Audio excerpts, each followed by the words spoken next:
জনাব তারেক রহমান, আমি একজন কন্টেন্ট ক্রিয়েটর। স্ট্যান্ড কিনি আমার টাকায়, ক্যামেরা কিনি আমার টাকায়, মোবাইল কিনি আমার টাকায়, এডিট করি আমি, এবং এই কন্টেন্ট বানাইয়া আমি যে টাকা ইনকাম করি সেখানে 3 সার্টিফিকেটের জন্য প্রতি বছরে ট্যাক্স দেই। তাহলে আপনি কেন আমার কন্টেন্ট থেকে 7.5% ট্যাক্স নিবেন? আপনি কি আমার এই কন্টেন্ট বানানোর কাজে কোনোভাবে কোনো দিক দিয়ে হেল্প করেন?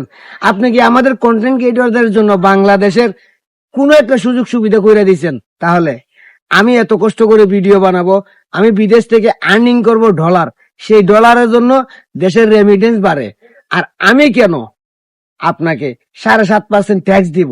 একটা কথা বলেন, কি উপকারটা করছেন আপনি দেশের কন্টেন্ট ক্রিয়েটরদের জন্য, যার জন্য এই কন্টেন্ট ক্রিয়েটররা এত কষ্ট করে ভিডিও বানায়, নিজের টাকা খরচ করে রাত দিন পরিশ্রম করে ইনকাম করবে, সেখান থেকে আপনাকে 7.5% ট্যাক্স দিবে? বলেন জনাব তারেক রহমান, উত্তর দেন।